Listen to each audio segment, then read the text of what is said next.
Hey everyone, this is going to be my video for overall study strategies for the SAT, and all of this is based upon my experience as a tutor. I've been tutoring the SAT for maybe like 20 something years now. So the first thing we want to talk about is, when do you start studying for the SAT? End of sophomore year. If you have that summer free, you can start studying SAT, or the beginning of junior year, because there's enough time to do it. It usually takes about 6 months. You should be ready to take the SAT around March of your junior year. And then if you need to take it again, you can take it in the beginning of your senior year. So what is the scope of tutoring? Basically, your goal for the SAT is to get through 20 practice tests. So what you'll notice as you're doing 20 tests is you start to become attuned to the style of the SAT, the way that they ask questions.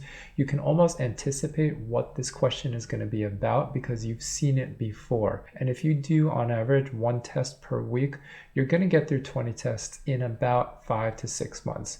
Now, as far as materials go, I always recommend you always want to use just College Board tests. I can't emphasize this enough. A lot of other people talk about this. There are real differences between the College Board tests and the tests that other companies make. I once read an article, I think it estimated that each SAT costs about $160,000 for them to make. So the SAT it's actually a seriously made test. I think it's a pretty well-made test, but because it's a well-made test and because it operates within like these very strict type of parameters, it is something that you guys can learn, and it is something that you guys can master. So you've got your overall plan, you found the test online.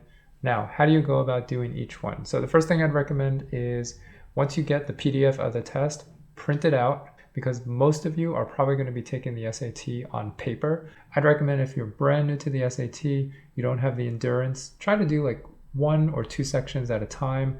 Don't really time yourself in the beginning. Just be aware of time, but don't be pressured by the time.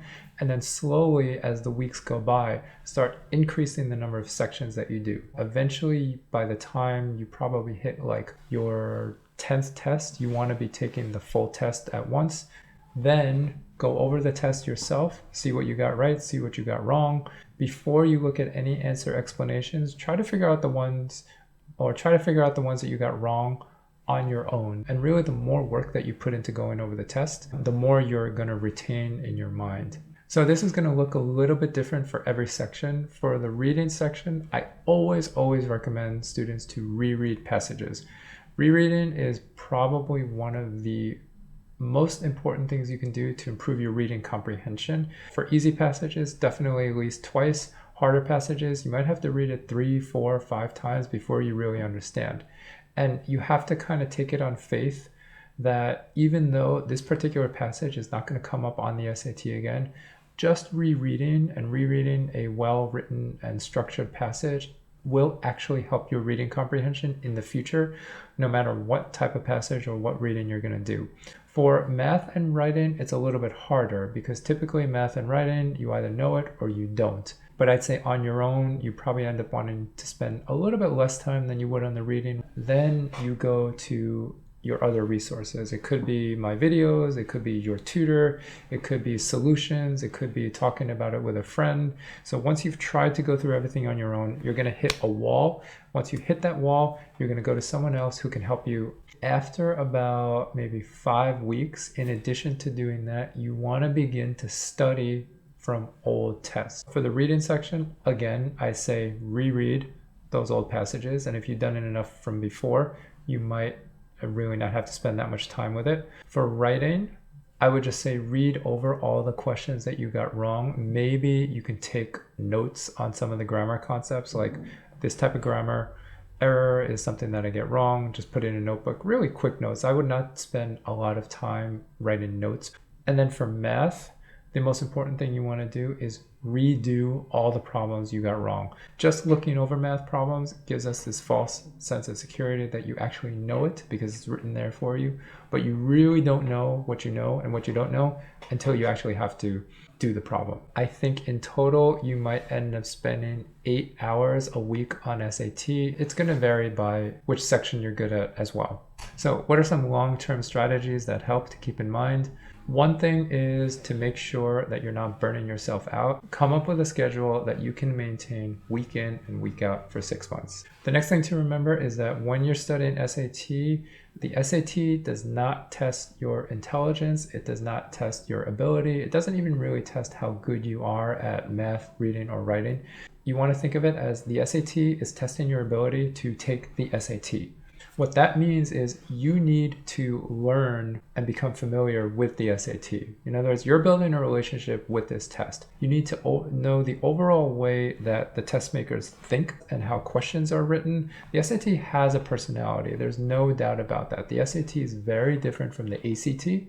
The SAT in math tends to be a little bit more intuitively focused than the math section on the ACT. On the ACT, you kind of really just have to have a certain body of knowledge, and then the application is pretty simple.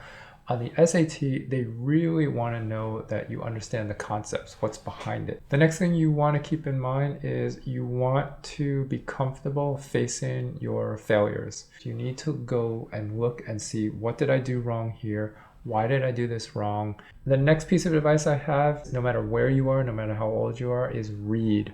Read a lot. Over my years of tutoring, the kids who read on their own, the kids who read for pleasure, do unbelievably well on the reading section, the writing section, and even the math section for some reason. And that's kind of a mystery to me. I'm not really sure why. And a lot of it is just going to be stuff that you pick up without even having to specifically learn it. That's why I don't really make a lot of videos about here's one strategy to do this, one strategy to do that, because if you're exposing yourself to enough reading, enough written English language, you're going to get that from that exposure. And if you're doing 20 practice tests, you're going to get enough exposure from the SAT. I actually don't recommend newspapers. I think that newspaper articles are written in a very shorthand fashion. They're short paragraphs. They don't really build an argument. Possibly opinion pieces in newspapers are good.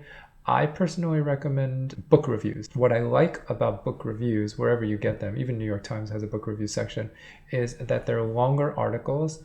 They are typically maybe about 5,000 words, but they really build an argument. Obviously, they're going to be longer than any SAT passage that you read, but that's actually going to be good for you because it's going to push you to concentrate on something a little bit longer. You're going to have to follow a more complex and nuanced argument.